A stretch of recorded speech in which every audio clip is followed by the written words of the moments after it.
어떤 사람이 있었습니다. 이 사람은 사업이 연이어서 실패했습니다. 너무 낙심되고 절망되어서 어느 날 하면 안 되는데 자살하기로 다짐을 했습니다. 결심을 했습니다. 그리고 이 사람이 자살을 하려고 동호대교에 갔습니다. 그리고 난간 너머로 뛰어내리려고 했을 때 때마침 한 사람이 지나갑니다. 그 사람이 자살하려는 이 사람을 보고 뭐라고 말했냐면 이렇게 말했답니다. 지금 뛰어내리면 얼어 죽을 텐데요. 한겨울이었죠. 그 말을 듣고 죽으려던 그 사람이 자기도 모르게 웃음이 나오더랍니다. 생각해 보세요. 자살하려고 하는 사람한테 지금 뛰어내리면 얼어 죽는다고 말하니까 그게 얼마나 웃기는 일입니까? 그런데 재미있는 건 뭐냐면 죽으려던 그 사람이 웃고 나니까 죽을 마음이 없어지더랍니다. 내가 왜 이런 생각을 했지? 다시 한번 해보자 라는 마음을 먹게 되었다고 합니다. 여러분 이런 얘기 들어보신 적 있죠? 일소, 일소, 일로, 일로. 무슨 뜻이죠? 한 번 웃으면 한 번 젊어지고 한 번 화를 내면 한 번 늙어진다 라는 뜻이지요. 또 이런 말을 들어보신 적 있을 겁니다. 소문 만동네. 우리가 옛날에 어떤 주일 아침에 했던 프로인가요? 웃으면 복이 와요 라는 그런 의미를 가지고 있는 겁니다. 제가 지금까지 여러분에게 이야기 드린 내용들은 다 무슨 내용이냐면 웃음이라는 거, 그게 굉장히 중요하다라는 겁니다. 어떤 분은 이렇게까지 얘기하더라고요. 웃음은 만병치료약이다 라고까지 말씀하시는 분이 있습니다. 그만큼 웃으면 젊어지고 또 웃으면 건강하고 웃으면 무슨 일이든 잘 된다 라고 말할 정도로 웃음이 굉장히 중요한 것입니다. 잠언서 17장에도 이런 말씀이 나옵니다. 마음의 즐거움은 양약이라도 심령의 근심은 뼈를 마르게 하느니라. 마음의 즐거움은 양약이랍니다. 다시 말하면 즐거움, 기쁨, 웃음 이런 것들이 얼마나 중요한가. 성경도 늘 웃음의 중요성을 강조하고 있는 겁니다. 그러나 우리가 살아가는 이 시대 많은 현대인들은 웃음을 잃어버리고 살아갑니다. 물론 예수를 믿는 그리스도인들 역시도 웃음을 잃어버린 채 그렇게 살아가는 성도들이 적지 않습니다. 오늘 본문 역시 믿음의 사람이었던 아브라함과 사라 역시도 웃음을 잃고 살았던 사람이라고 소개를 합니다. 그러므로 오늘 말씀을 통해서 이런 것들을 점검하려고 합니다. 아브라함과 사라가 믿음의 사람들이었는데 왜 웃지 못하는 인생을 살았을까? 왜 그들에게는 웃음이 없었을까? 그들이 웃음이 없었던 이유는 도대체 무엇인가? 라는 부분을 함께 확인함으로 저와 여러분 모두가 어떤 순간 속에서도 웃음이 끊이지 않는 웃음으로 상징되는 그런 삶을 살아가게 되기를 예수님의 이름으로 축원드립니다. 오늘 본문은요. 아브라함이 99살, 99살, 그리고 사라가 89살 때 하나님이 그들에게 이제 아들을 줄 것이다 라고 말씀하시는 내용을 소개하고 있습니다. 10절을 볼까요? 10절을 보시면 그가 이르시되 내년 이맘때에 내가 반드시 내게로 돌아오리니 내 아내 사라에게 아들이 있으리라. 내년 이맘때 아들이 있을 것이다 이렇게 말씀하고 있습니다. 사실 이 말씀은요 대단히 굉장한 말씀이에요. 왜 굉장한 이야기일까요? 지금까지 아브라함과 사라는 아들이 없었기 때문입니다. 뿐만 아니라 지금까지는 하나님이 아브라함과 사라에게 아들을 주겠다라고 여러 차례 이야기는 했지만 단 한 번도 그 시기가 언제인가를 이야기한 적이 없으시기 때문에 그렇습니다. 그런데 이제 아브라함이 99살 먹었을 때 비로소 하나님은 아들을 주시는 그 시기가 내년 이맘때라고 그렇게 분명히 언급을 하는 그런 내용을 보면 이건 굉장한 이야기입니다. 내년 이맘때라는 말을 원문으로 보면 이런 뜻이 되어 있습니다. 생명의 때쯤에라는 말이에요. 그러니까 쉽게 말하면 이런 말이에요. 만물이 다시 소생하는 때에라는 거죠. 그러면 계절로 말하면 어떤 계절일까요? 만물이 소생하는 계절, 봄을 이야기하는 거죠. 그래서 아마도 내년 이맘때라는 것은 봄쯤에 자녀를 하나님이 낳게 하실 것이다 라고 말씀하고 있는 내용이라고 이해할 수 있을 겁니다. 이처럼 하나님은 내년 이맘때에 아들을 주겠다라고 대단히 구체적으로 언급을 하셨습니다. 그러나 그런데도 불구하고 12절 말씀을 보면 사라가 웃었다고 말합니다. 12절 사라가 속으로 웃고 이르되 내가 노쇠하였고 내 주인도 늙었으니 내게 무슨 즐거움이 있으리요. 하나님이 아들을 주겠다라는 약속을 듣고 말씀을 듣고 사라는 웃었다 이렇게 말합니다. 그러면 여러분 지금 사라는 웃었습니다. 그 웃음은 어떤 의미의 웃음이었을까요? 한번 생각을 해보십시오. 너무 기분이 좋아서 웃었던 웃음일까요? 너무 행복해서 생겨난 웃음일까요? 아니면 속 시원한 웃음일까요? 드디어 나도 아들을 낳는다 라는 속 시원한 웃음일까요? 사실 그렇지 않습니다. 사라의 웃음은 굉장히 기가 막힌 웃음입니다. 말도 안 되는 일을 언급하는 데 나오는 답답한 웃음입니다. 다르게 말하면 쓴웃음이죠. 쓴웃음을 사라가 지었던 겁니다. 그런데 이렇게 쓴웃음을 지었던 것은 사라만의 이야기가 아닙니다. 한 장 앞으로 넘어가 보시면 17장 17절을 보십시오. 17장 17절을 보면 또 한 번 하나님이 아브라함에게 그런 말씀을 하셨습니다. 1절에 17절 아브라함이 엎드려 웃으며 마음속으로 이르되 100세 사람이 어찌 자식을 낳을까? 사라는 90세니 어찌 출산하리요? 이 아브라함의 이야기를 언급할 때도 아브라함이 웃었다고 말합니다. 그러나 이 웃음은 기분 좋은 웃음도 아니고 속 시원한 웃음도 아닙니다. 기가 막힌 웃음이고 쓴 웃음이라는 것을 우리는 충분히 짐작할 수 있습니다. 이렇듯이 아브라함과 사라는 믿음을 가진 사람이었습니다. 오랜 시간 하나님을 믿고 섬겼던 사람입니다. 그런데도 불구하고 그들은 웃음을 잃어버렸습니다. 그들이 고작 웃었던 웃음은 쓴 웃음뿐이었다라는 겁니다. 그들은 웃음 없이 하루하루를 살아갔던 바로 그런 사람들이라는 겁니다. 그러나 이렇게 웃음을 잃고 살아가는 모습이 비단 아브라함과 사라만의 이야기는 아닐 겁니다. 오늘날을 살아가는 많은 사람들의 얼굴을 보면 웃음이 없습니다. 웃음이 없고 도리어 무표정하고 짜증나 보이고 굉장히 화가 난 사람처럼 보이는 경우들이 얼마나 많은지 모릅니다. 외국인들이 한국에 와서 대중교통을 이용하면 한결같이 느끼는 감정이 무섭다라는 겁니다. 다 인상을 팍팍 주고 살아가는 그런 모습들을 본다라는 겁니다. 미국에 사는 제 친구가 예전에 한국에 잠깐 나왔을 때 딱 그 얘기를 했어요. 왜 안 웃는지 모르겠다고.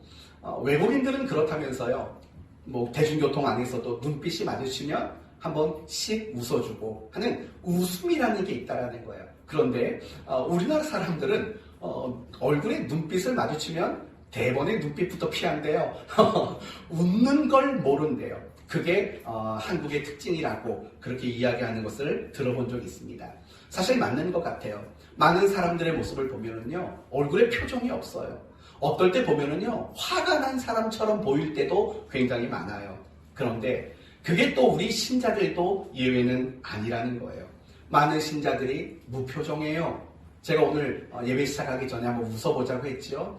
그것마저 안 했으면 여러분이 오늘 설교를 어떻게 들을까 걱정이 돼서 한 번이라도 웃고 나서 예배를 드리는 게 맞겠다 싶어서 그렇게 여러분에게 제안을 한 겁니다. 신자들의 얼굴을 보세요. 한번 지금 보세요. 여러분 옆에 계신 분들 얼굴. 표정이 좀 있어 보이나요? 뭐 보라니까 웃는 거지 앞에서 제가 여러분들만 보고 있으면 무서워서 설교 못할 정도예요. 아니 다들 뭐가 이렇게 화가 난 사람처럼 그러니까 설교에 집중을 못하고요. 저분이 집에 무슨 일이 있나 막 그런 걱정이 들 정도로 굉장히 얼굴이 거시기해요. 굉장히 얼굴이 거시기하다고요. 웃고 밝은 모습 그런 모습으로 예배를 드리면 얼마나 좋겠어요. 그럼에도 불구하고 우리 신자들 역시 무표정하고 환한 얼굴로 그렇게 살아가는 모습들이 너무 많다는 거예요. 여러분 한번 돌아보시겠어요? 여러분의 삶을. 과연 여러분은 지난 한 주 동안 웃음이라는 게 있었는지 생각해 보세요. 마음의 즐거움, 웃음, 행복, 이런 것들이 지난 한 주간 여러분의 삶에 있었는지 한번 돌아보세요. 하루를 살면서 정말 속 시원하게 너무 행복해서 껄껄거리고 웃었던 게 하루에 몇 번이나 있는지 한번 생각해 보세요. 여러분, 저한테 한번 물어보시겠어요? 목사님은 매일매일 웃냐고. 어떨 것 같아요, 여러분?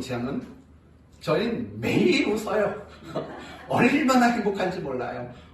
네, 진짜 많이 웃어요. 특히 요즘에 들어서 제가 좀 변했거든요. 화도 안 내고 하여튼 좀 많이 좀 변해가고 있거든요. 그랬더니요, 진짜 행복해지. 우리 부인이 지금 왜 째려보고 있는지 모르겠네요. 제가 가끔씩 그래요, 부인한테. 왜 째려보냐고. 그랬더니 째려보는 게 아니라 옆으로 보는 거라고. 근데 순간 지금 딱 봤는데 약간 째려보는 것 같아서. 그래도 사실입니다.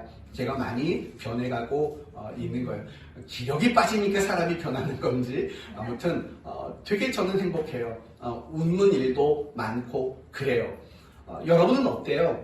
지난 한 주간 살면서 여러분 많이 웃어보셨어요? 막 가정 안에서 너무 행복해서 막 껄껄거리고 웃어본 그런 경험이 있게 여러분 살아가세요? 여러분 직장 안에서는 어떠세요? 많이 웃으세요? 여러분이 이웃과의 관계에서는 어떠세요? 많이 웃으면서 이웃과의 관계 속에 여러분 혹시 살아가고 계십니까? 아니면 정말 웃지 못하고 하루를 살아가는 날이 태반은 아니세요?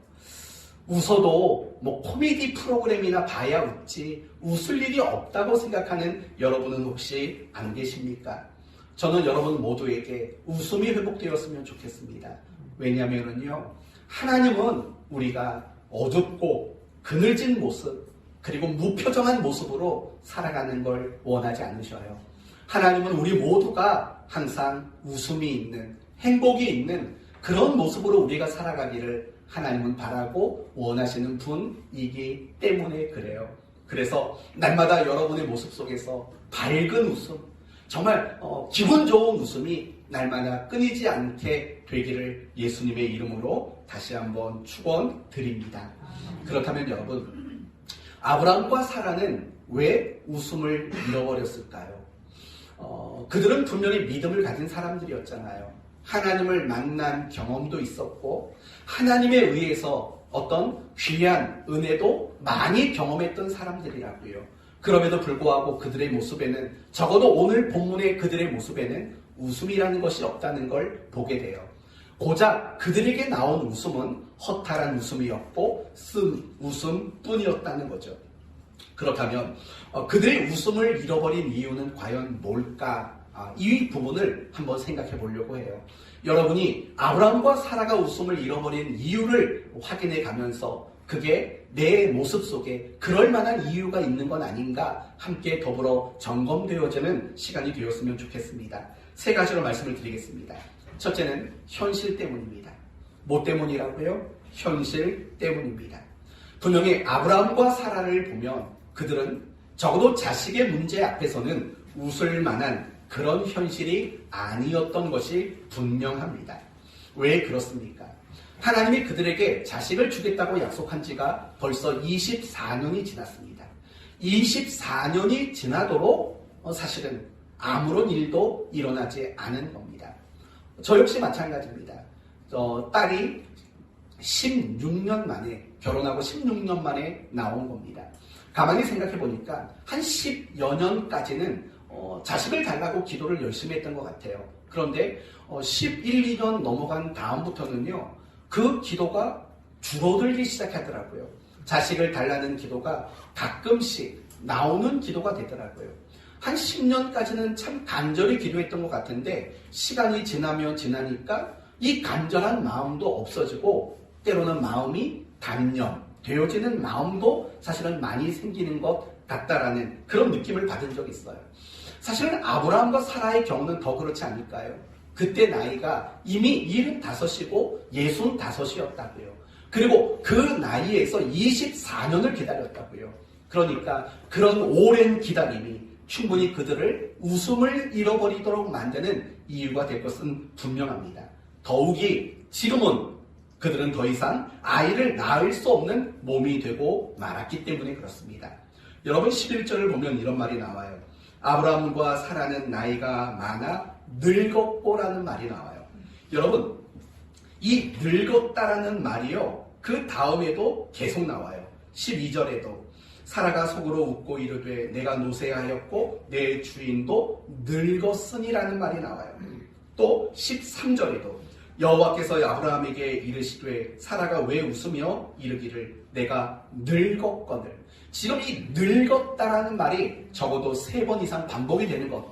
이 표현이 반복된다는 것은 그들이 분명히 자기들의 이 현실 때문에 웃음을 잃었다라는 것을 우리에게 표현하고 있는 거죠. 계속 늙었다라는 말이 나와요. 그리고 특히 사라의 경우에는 11절 마지막에 보니까 사라에게는 여성의 생리가 끊어졌느니라 라고 말을 해요. 폐경이 됐다라는 이야기예요. 이게 무슨 말일까요? 더 이상 아이를 낳을 수 없는 몸이 됐다라는 거예요. 아이를 낳는 일은 이제는 인간적으로 봤을 때 불가능한 상황이 되고 말았다라는 거예요. 그건 아브라함도 마찬가지 상황이었다라는 거예요. 이런 절망적인 현실, 아무것도 바랄 수 없는 이런 현실이 그들로 하여금 웃음을 잃어버리도록 만든 원인이었다라는 겁니다. 사실 우리도 마찬가지예요. 여러분 이 세상을 살아가는 사람들 중에서요. 웃고 싶지 않은 사람이 누가 있겠어요?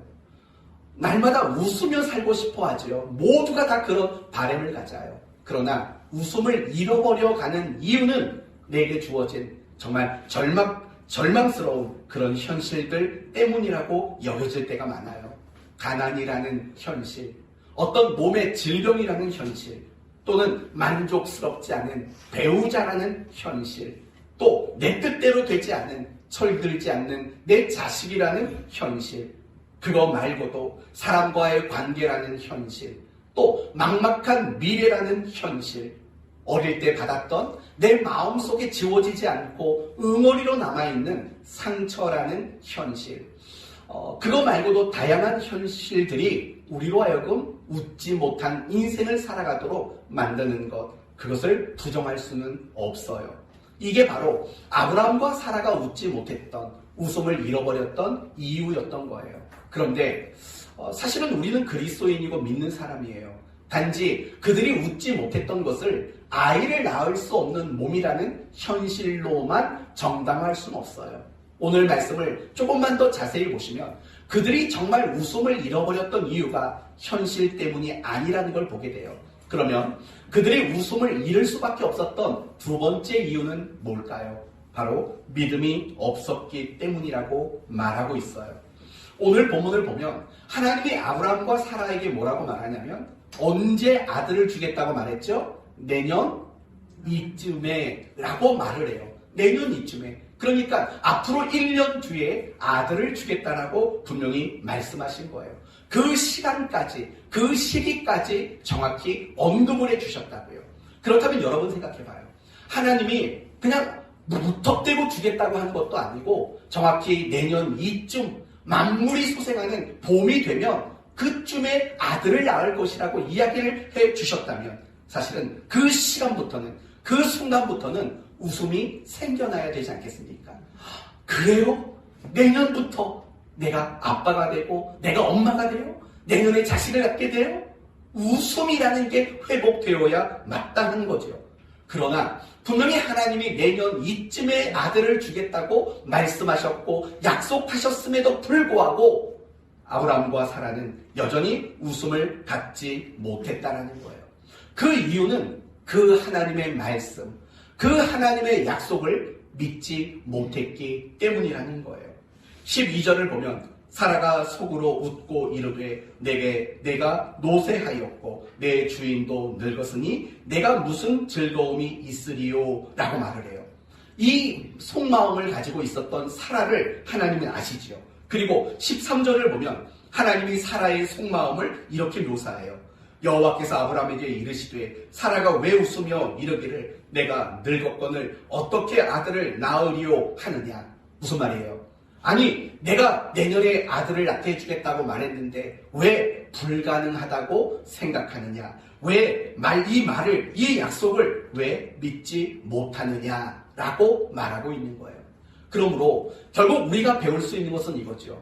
그들이 웃음을 잃어버린 이유는 하나님의 약속을 믿지 못하는 데에서 그들은 웃음을 잃어버릴 수밖에 없는 진짜 이유가 있다라는 거예요. 12명의 정탐꾼 이야기를 해봅시다. 하나님은 이스라엘 백성들에게 가나안 땅을 주시겠다고 약속을 했습니다. 그리고 그 땅을 미리 확인하라고 기대와 소망을 가지라고 12명을 파송했습니다. 그리고 그들이 40일 동안 가나안 땅을 정탐하고 돌아왔습니다.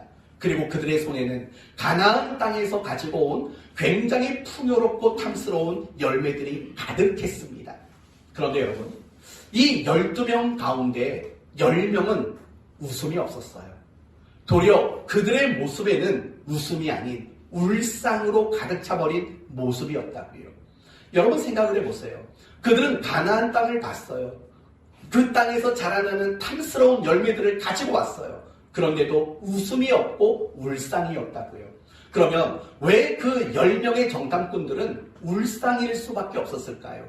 이유는 하나님의 약속을 믿지 못했기 때문이에요.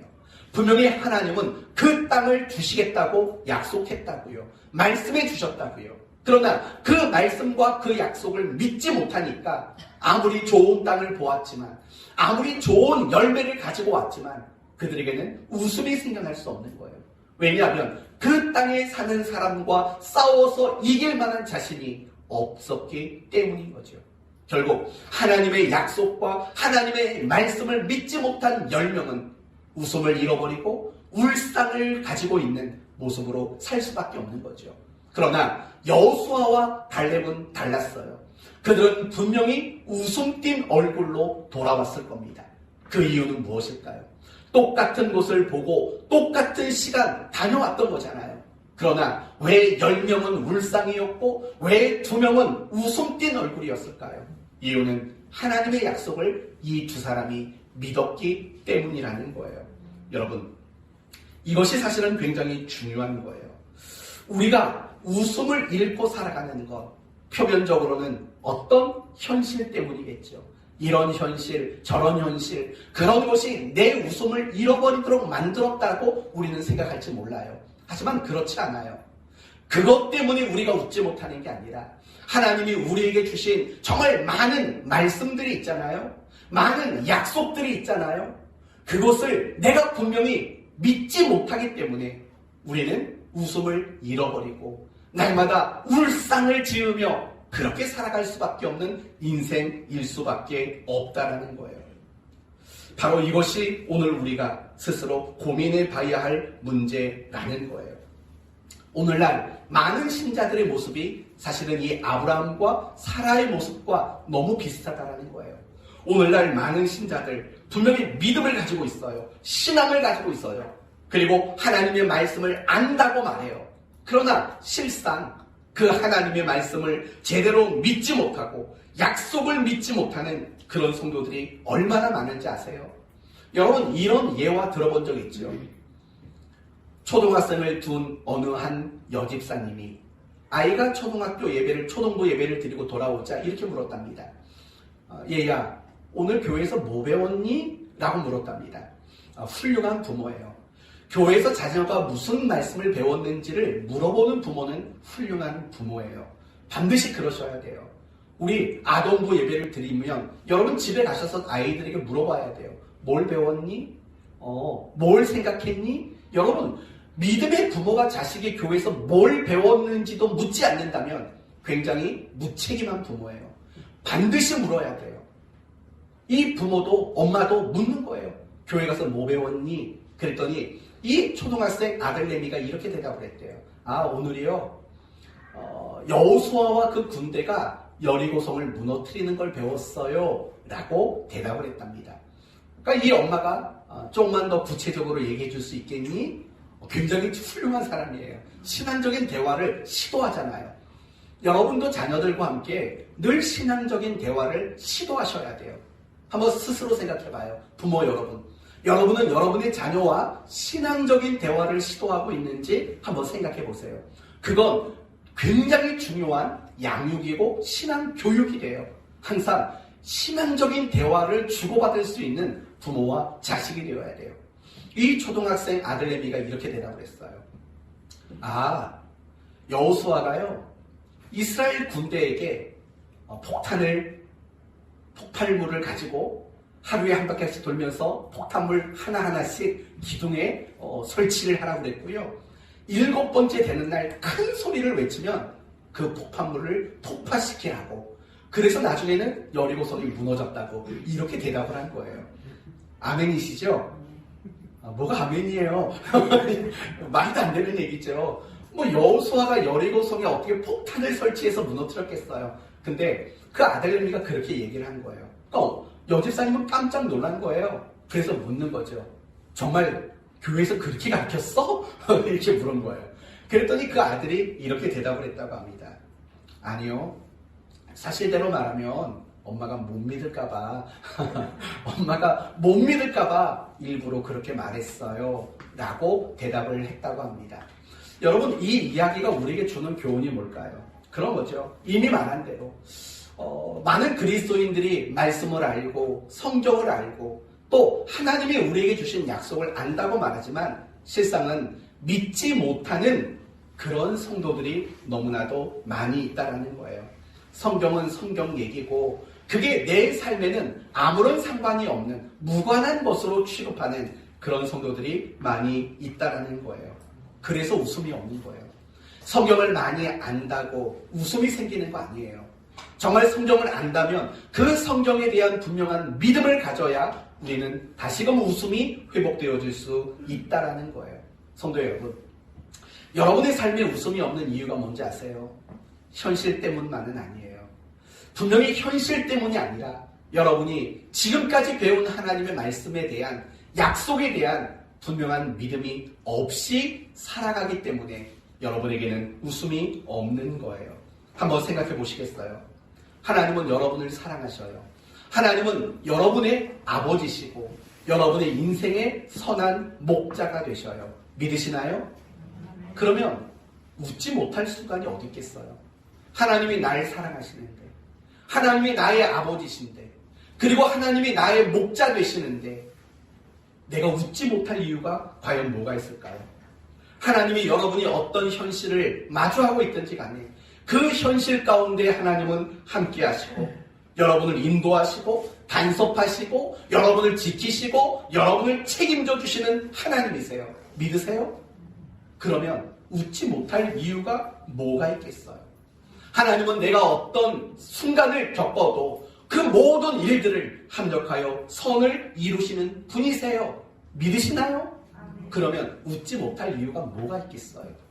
하나님은 우리의 삶을 향해 선하고 복된 계획을 가지고 계시고 그 계획을 반드시 이루어 내시는 하나님이세요. 그 사실을 믿으시나요? 그렇다면 역시 우리는 웃지 못할 이유는 없는 거예요.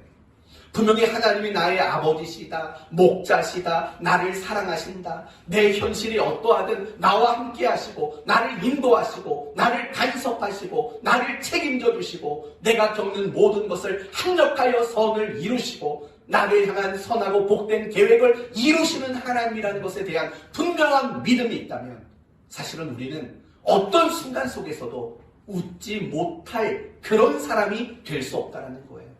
결국 내가 웃음이 없이 살아간다는 것은 어떤 의미냐면 하나님이 나에게 많이 주신, 많이 허락하신 약속들은 머리로 알아요. 그러나 그 말씀과 그 약속에 대한 분명한 믿음이 발휘가 되지 않는 거예요.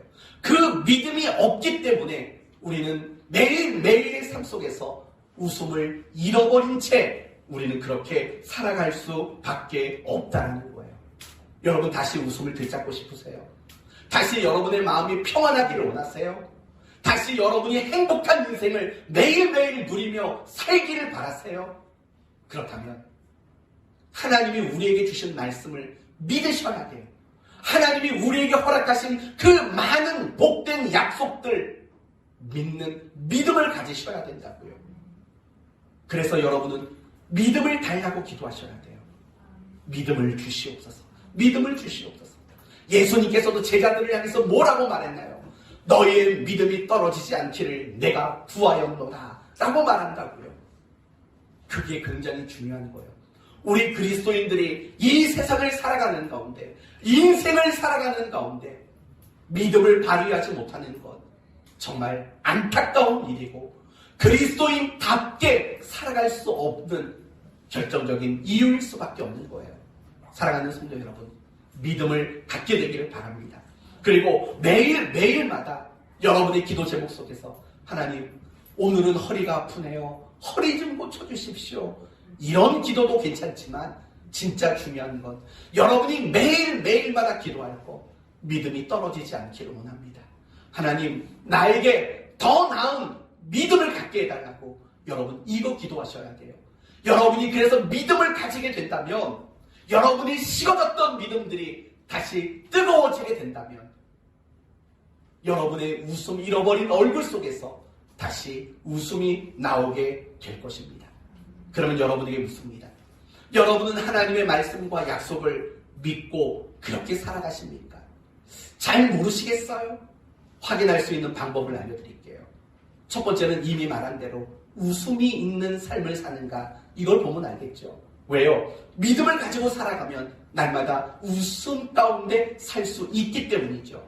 또 하나 점검할 수 있는 방법은 뭐냐면 기대하는 것이 있는가를 보세요.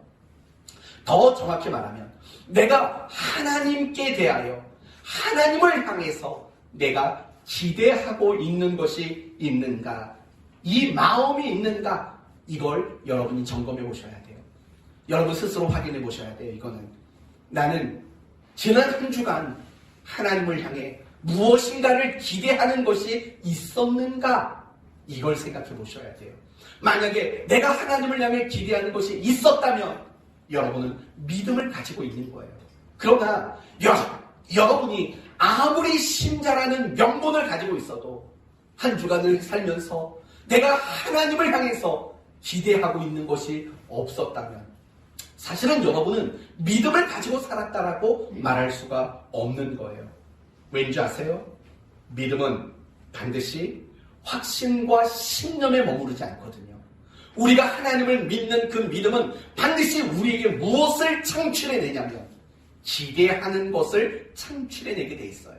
다시 말하면 믿음이라는 것은 반드시 하나님을 향한 기대를 갖도록 만드는 무엇인가가 생겨난다는 거예요.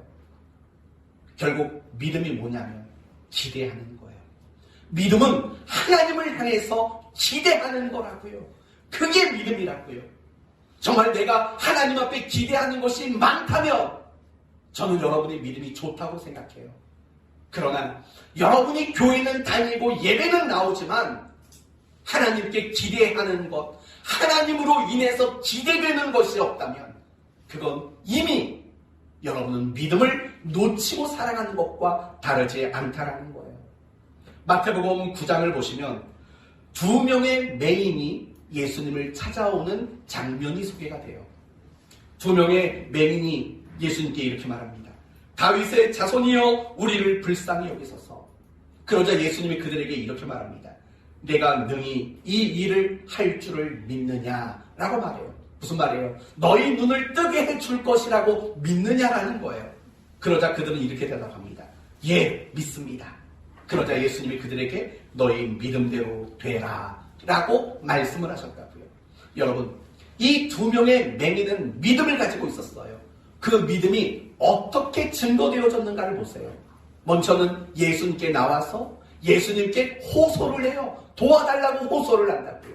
그리고 그렇게 도와달라고 호소하고 나올 수 있었던 이유는 뭐예요? 그 마음속에 무엇이 있었던 겁니까? 예수님을 향한 그분으로 인한 기대하는 마음. 그게 바로 그 두 명의 맹인의 마음속에 있었다라는 거예요. 꼭 기억하세요. 믿음은 단순히 확신이 아니에요. 믿음은 신념에 머무르는 게 아니에요. 물론 믿음이란 확신과 신념이 밑바탕이 돼야 돼요. 그러나 거기서 멈추지 말고 기대하는 것, 바로 거기까지 나가도록 만드는 것이 진짜 생명력 있는 참다운 믿음이라는 거예요. 사랑하는 성도 여러분, 하나님께 대한 기대가 있는가? 이걸 생각해 보셔야 돼요. 오늘 본문의 아브라함과 사라를 생각해 봐요. 그들은 믿음이 있었어요, 없었어요? 믿음이 없었다고요. 내년 이쯤에 아들을 낳을 것이라는 말씀, 약속을 들었지만 믿음이 없었어요. 믿음이 없었던 그들에게 나타난 현상이 뭐예요? 아무런 기대가 없었다라는 거예요. 와, 정말 내년에 아들을 낳는가? 라는 그런 기대가 사실은 없었다라는 거죠. 바로 이것이에요. 웃음을 회복하지 못하는 이유 세 번째. 하나님을 믿는다 하지만 하나님을 향해서 그 어떤 기대도 가지지 않기 때문에 우리는 웃음을 잃어버릴 수밖에 없다라는 거예요. 사랑하는 성도 여러분, 우리가 인생을 살면서 가장 행복할 때가 언제일까요? 우리가 인생을 살면서 가장 가슴이 설레이는 때는 언제일까요? 뭔가를 기대하고 있을 때죠. 그렇지 않을까요? 옛날에 여러분, 우리가 아주 어렸을 때 학교에서 소풍이라는 걸 갔어요. 그쵸? 소풍을 가면 저는 아직도 기억이 나요. 저는 초, 중, 고, 대까지, 대학원까지 해가지고 한 번도 제 스스로 일어나서 학교를 다녀본 적이 없어요. 저는 아침잠이 굉장히 많아요. 내가 왜 목사가 됐을까? 이런 후회가 든다면 그건 새벽 기도 때문일 거예요. 물론 그거 가지고 후회는 하진 않지만 전 아침에 일어나는 거 정말 힘들어요. 그나마 이 아침에 일어나는 걸 극복할 수 있었던 계기가 우리 하은이의 출생이에요. 더 이상 깨워줄 사람이 없어요. 이제 제 스스로 승부를 걸어야 돼요. 그래서 김효선 집사님 왜 웃어요? 새벽예배 나오세요. 그래서 이 딸내미가 태어난 이후로는 알람을 막 5개, 6개씩 맞춰놓기도 하고, 야, 이제 좀 적응이 됐어요. 이제 적응이 좀 돼가지고 이젠 좀 괜찮은데. 근데 제가 학창 시절에 스스로 눈을 벌떡 뜨고 일어난 때가 있었는데 언제인 줄 아세요? 소풍 가는 날. 야, 그날은요 너무 일찌감치 눈이 떠지는 거예요. 너무 일찌감치. 왜 그럴까요? 설레어서. 너무 기대가 돼서.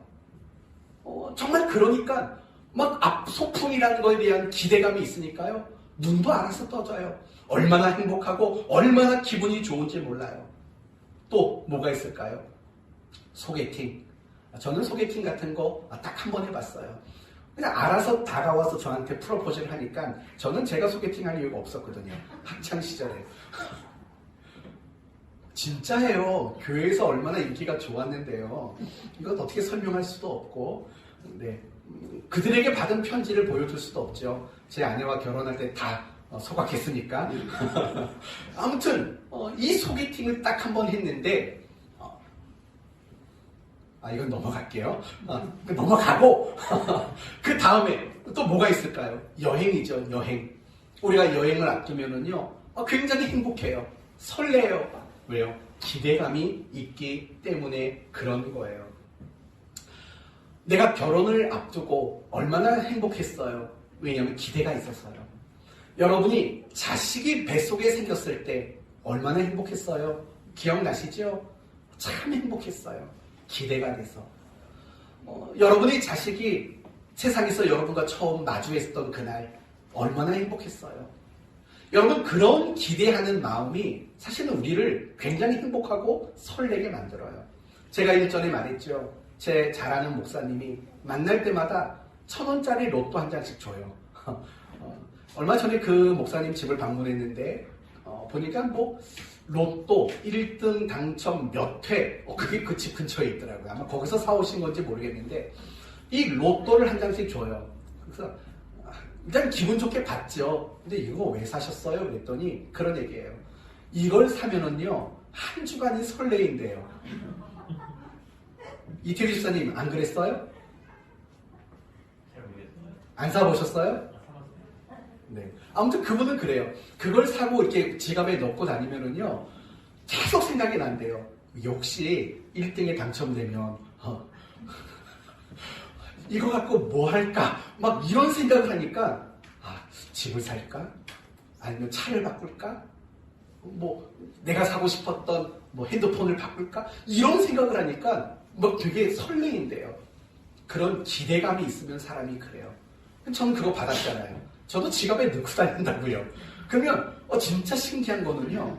저는 그거 안 사거든요. 그게 지갑에 들어와 있으면 그게 뜨문뜨문 생각이 나요. 아니 솔직한 게 그래요. 그러면 성도들 우리 같이 여행 한번 다 갈까? 그런 거 있잖아요. 올해 수련회는 내가 한번 쏠까? 뭐 그런 마음들. 그런 생각이 나니까요. 솔직히 기분이 나쁘진 않아요. 기분이 나쁘진 않고요. 사실 기분이 좋은 건 사실이에요. 정말 그런 마음이 들더라고요. 다 잊어버리세요. 다 잊어버리고 그것만 기억하세요. 괜히 또 설교 끝나고 집에 가서 목사님이 로또 한 장 받아서 지갑에 넣고 다니는데 그렇게 행복하다고 하더라. 어떻게 목사님이 그럴 수 있느냐? 그렇게만 하지 마시고 제가 드리는 말씀은 그거예요. 기대하는 마음이 있으면은요, 우리는 행복해져요. 정말 행복해진다니까요. 근데 우리가 행복하게 살지 못하는 이유는 뭐냐면은요, 기대하고 있는 게 아무것도 없어요. 그러면 그런 사람은 그 인생이 행복할 수가 없는 거예요. 이게 우리가 신앙 안에서도 사실은 똑같은 거예요. 내가 하나님을 믿는 사람으로서 하나님이 내게 해주실 일들, 하나님이 내게 행하실 그런 일들에 대한 기대하는 마음이 없으면요, 우리는 신앙생활이 행복할 수가 없어요. 우리 안에 기쁨이 있을 수 없는 거고요.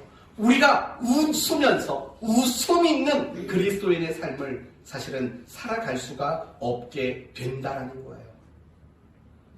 그런데 많은 그리스도인들은 그거예요. 성경도 알아요. 말씀도 알고 약속도 알아요. 근데 그걸 믿고 기대하는 마음들을 사실은 품지 못할 때가 얼마나 많은지 몰라요. 사랑하는 성도 여러분, 여러분에게 한번 정말 진지하게 물어볼게요. 여러분은 하나님을 향한 또는 하나님으로 인한 기대하는 게 있는지 생각해 보세요. 기대하는 거. 이건 여러분이 정말 진지하게 생각해 보셔야 돼요. 나는 하나님을 향해 기대하는 게 있는가? 하나님으로 인해서 내가 기대하고 있는 것들이 있는가? 생각해 보셔야 돼요. 하나님이 나를 고쳐주실 것에 대한 기대, 하나님이 내 가정을 믿음의 가정으로 세워주실 것이라는 기대, 또는 하나님이 나를 써주실 것이라는 기대, 하나님이 오늘 드리는 이 예배 가운데 나를 만나 주실 것이라는 기대, 내가 큐티하고 성경을 읽을 때마다 하나님이 내 마음을 감동케 하시고 하나님의 뜻을 깨닫도록 하실 것이라는 기대, 내가 하나님 앞에 기도할 때마다 하나님이 내게 선하게 응답해 주실 것이라는 기대, 이런 기대들이 여러분의 마음속에 있는가 생각을 해보셔야 되는 거예요. 없어요? 그래서 웃음이 안 생기는 거예요. 단지 현실이 고달프고 여러분에게 주어진 현실이 막막해서 웃음이 안 생기는 게 아니에요. 믿음이 발휘가 되지 않고 하나님으로 인한 기대하는 것들이 없으니까 신앙생활이 재미가 없는 거죠. 마지못해 하는 거죠.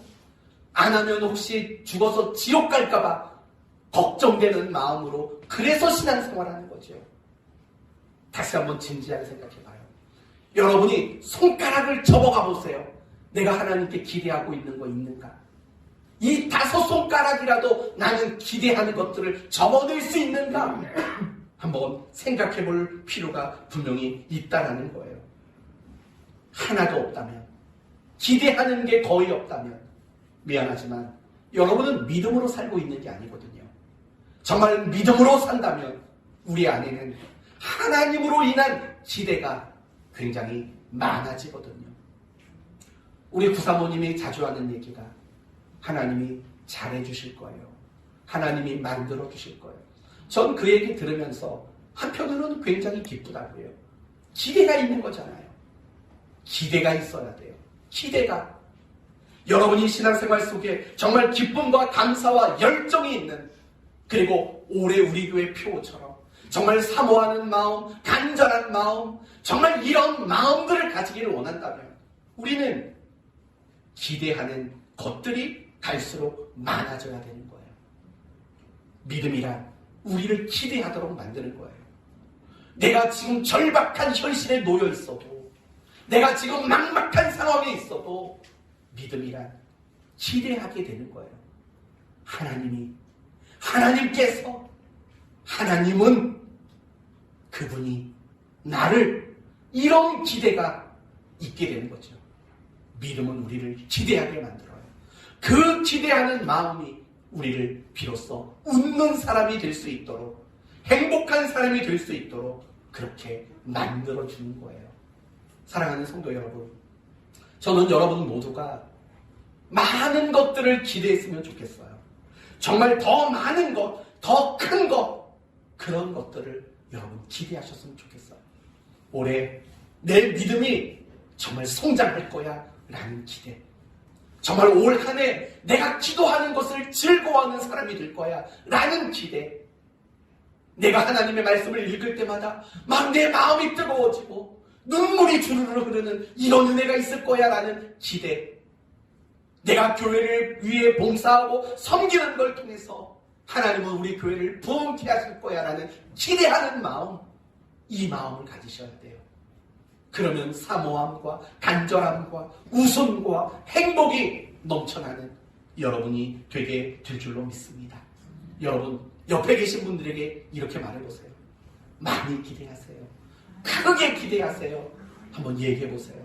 많이 기대하세요. 그게 정말 우리를 웃게 만드는 방법이거든요. 그러면 끝으로 간단히 하나만 말씀을 드릴게요. 어떻게 하면 우리는 하나님을 기대할 수 있을까? 방법은 이거예요. 하나님이 어떤 분이신가를 알아야지요.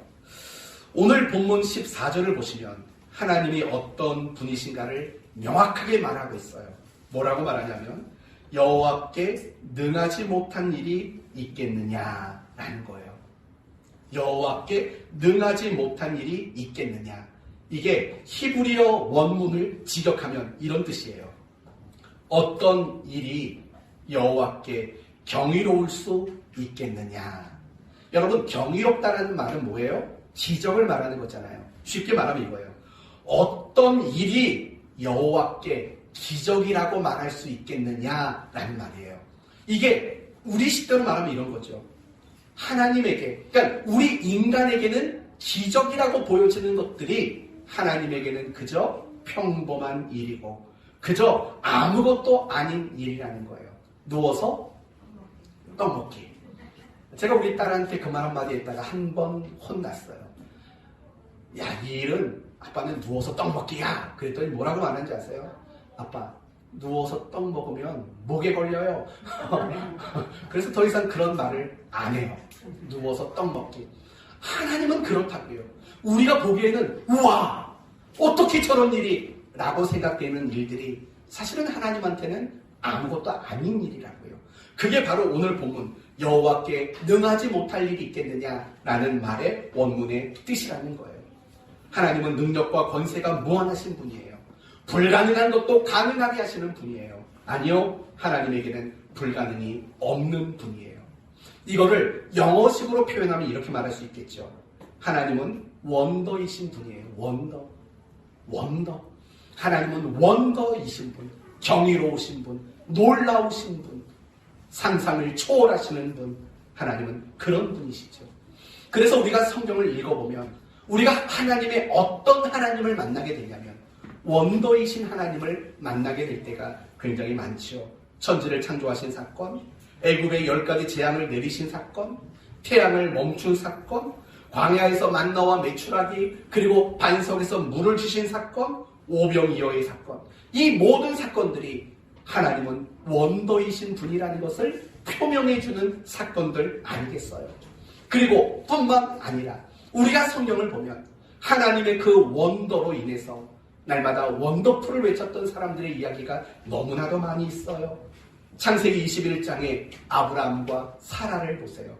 드디어 그들이 100살에 90살에 아들을 낳았어요. 그리고 그 아들의 이름을 뭐라고 지었는지 아세요? 이삭이라고 지었어요. 퀴즈. 이삭이라는 이름의 뜻은 뭘까요? 이삭이라는 이름의 뜻이 뭘까요? 웃음이라는 뜻이에요. 웃음이라는 뜻이에요. 참 재밌죠? 이런 성경을 보면 언어 유희가 굉장히 많이 나와요. 아브라함과 사라는 지금껏 하나님이 아들을 주겠다고 약속을 해도 쓰는 숨밖에 짓지 못했던 사람들이에요. 그런데 정말 100살에 90살에 아브라함과 사라는 진짜 웃음을 갖게 됐다고요. 그래서 이름을 이삭이라고 지었어요. 이걸 다르게 말한다면 아브라함과 사라는 하나님께 원더풀을 외쳤던 사람들이죠. 그렇죠? 성경을 보면 하나님께 원더풀을 외쳤던, 그 하나님으로 인해서 원더풀을 외쳤던 사람들이 얼마나 많아요. 죽었던 나사로가 다시 살아나는 그 현장에서 사람들은 원더풀을 외쳤겠지요. 홍해 바다를 건넌 후 이스라엘 백성들도 원더풀을 외쳤겠지요. 그거 말고도 성경을 보면 하나님의 원더로 인해서 원더풀을 외쳤던 사람들이 얼마나 많이 있는지 몰라요. 저 역시도 마찬가지예요. 저도 인생을 살면서 우리 교회를 사역하면서 하나님의 원더로 원더풀을 외쳤던 순간들이 많다고요. 여러분은 아니었나요? 여러분도 하나님의 원더로 원더풀을 외쳤던 순간들 많이 있지요. 한마디로 말합니다. 하나님은 우리가 기대해도 좋은 분이에요. 하나님은 우리의 기대를 실망시키시는 분이 결코 아니라는 거예요. 그 하나님을 알아야 돼요. 제가 지금 준비하고 있는 것들이 있습니다. 우리 교회 성도들과 함께 큐티를 하는 시간들을 만들려고 계획하고 있어요. 저는 여러분이 큐티했으면 좋겠어요. 다른 거 하지 마세요. 아니, 가급적이면 하지 마세요. 큐티에 매진하셨으면 좋겠어요. 요즘에는 온라인에서 내가 원하는 것들을 얼마든지 찾아서 들을 수 있는 시대예요. 그거 하지 마세요. 그걸 듣는다고 여러분에게 유익이 없다라는 말은 아니에요. 유익은 있어요. 도움이 되는 것도 있어요. 하지만 듣지 마세요. 가급적이면 듣지 마세요. 정말 듣고 싶으면 운동할 때만 들으세요. 운동하는 시간이 아니라면 더 이상 듣지 마세요. 스스로 큐티하세요. 우리는 너무 쉽게 무엇인가를 공급받으려고 해요. 지금 이 시대가 그런 시대라고요. 내가 원하는 주제 유튜브에 검색하면 정말 헤아릴 수 없을 정도로 많은 정보들이 우리에게 제공이 돼요. 들으면 좋아요. 좋지 않다는 게 아니에요. 그 자체는 좋아요. 그러나 문제가 뭔지 아세요? 마치 이런 것 같아요. 설탕을 많이 먹는 것과 같아요. 소금을 많이 먹는 것과 같다고요. 여러분, 설탕은 한 번 먹을 때마다 얼마나 달콤하고 맛있는지 몰라요. 그러나 설탕을 많이 먹으면 어떻게 되는 줄 아세요? 비만해져요. 병에 걸려요. 당뇨가 생겨요. 소금도 많이 먹으면 맛있지요. 여러분, 저는 짭조름한 음식을 좋아한다고요. 음식은 짜야 맛있죠. 아닌가요? 음식은 짜야 맛있다고요. 저는 소스, 어떤 장 이런 걸 굉장히 좋아해요. 저는 굉장히 좋아해요. 그래야 맛있는 걸 어떻게 해요? 근데 그렇게 짠 걸 소금을 많이 먹으면 음식은 맛을지 모르지만 결국은 신장에 무리가 오고 병에 걸려요. 병에 걸린다고요. 혈압도 높아진다고요. 마찬가지인 거예요. 여러분이 큐티하지 않고 노력하지 않고 어디서 어떤 정보를 듣고 어디서 어떤 은혜를 받는 거 하지 마세요. 그게 설탕 퍼먹는 것과 소금 먹는 것과 하등 다르지 않아요. 그 순간은 좋아요. 그러나 결국에는 뭔 줄 아세요? 병에 걸려요. 내 스스로 신앙을 세워가지를 못해요. 성경을 봐도 그 성경 안에서 하나님 뜻이 무엇인가를 찾아보지를 못하고 평생 신자로 끝난다고요. 여러분에게 다시 한번 강력하게 말씀드립니다. 중단하세요.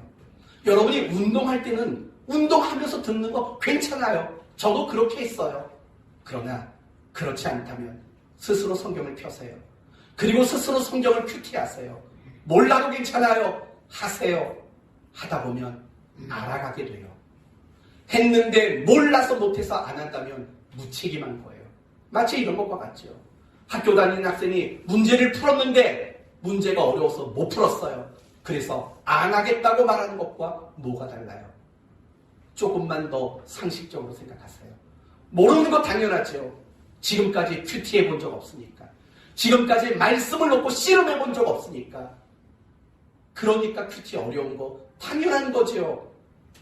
하세요. 어려워도 하시고 안 돼도 하세요. 적어도 하루에 30분 이상은 큐티하는 시간을 무조건 하세요. 그렇게 365번을 해보세요. 달라진 여러분을 보게 될 거예요.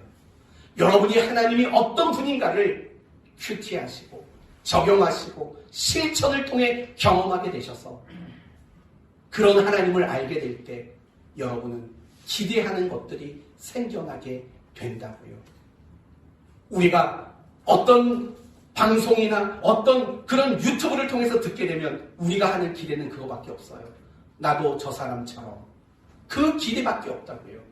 그런 거 말고 여러분이 하나님 앞에 나가서 하나님 앞에 무엇인가를 기대하는 그런 일들을 만들어 내셔야 해요. 이제 말씀을 마치겠습니다. 하나님은 우리들이 어둡고 그늘진 모습으로 살아가는 걸 원하지 않으십니다. 하나님은 하나님의 자녀된 우리가 날마다 웃으면서 밝은 모습으로 행복하게 살아가기를 원하고 계세요. 그런데도 우리는 웃음을 잃고 살 때가 많아요. 왜일까요? 이렇게 핑계대지요. 현실 때문이요.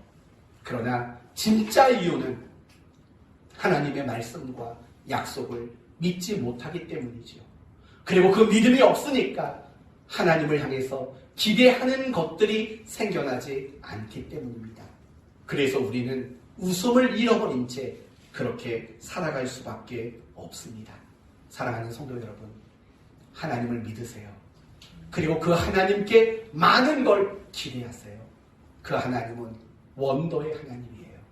여러분의 형편과 여러분의 처지와 여러분의 현실이 어떠하든 여러분의 입에서 원더풀을 외치도록 만드실 수 있는 하나님이세요. 그분을 기대하세요. 그리고 누가 여러분을 보더라도 여러분을 향해 기대할 수 있는 사람이 되십시오. 제가 여러분을 볼 때 여러분이 기대가 되는 사람이 되시고 여러분 서로가 서로를 볼 때에도 기대가 되는 사람이 되도록 날마다 힘쓰는 여러분 되시기를 바랍니다. 이런 믿음 가지고 이런 기대하는 마음 가지고 이 한 주간 원더풀을 외치는 성도 되기를 예수님의 이름으로 축원드립니다. 아멘. 기도합시다. 하나님 감사합니다. 절망적인 현실 앞에 웃음을 잃었던 아브라함과 사라의 모습을 보았습니다. 어쩌면 우리도 현실이라는 핑곗거리를 통해 웃음을 잃고 살아가는 것을 당연하게 여겼던 저희들인지 모릅니다. 우리가 웃음을 잃어버리는 것은 현실 때문이 아니라 믿지 못하기 때문이고 하나님으로 인한 기대가 없기 때문입니다. 이런 저희들을 용서하시고 하나님의 말씀과 약속을 믿는 믿음을 주옵소서. 정말 하나님으로 인해서 기대가 되는 것들이 많아지게 하여 주옵소서. 믿음은 기대하는 겁니다. 이 기대하는 마음이 우리로 웃음 띤 인생이 되게 하시옵소서. 하나님은 우리가 얼마든지 기대해도 괜찮은 분이십니다. 원더이신 분이시고 우리에게 원더풀을 외치게 하시는 하나님이십니다. 많이 기대하는 저희들이 되게 하시옵소서. 예수님의 이름으로 기도 올리옵나이다. 아멘.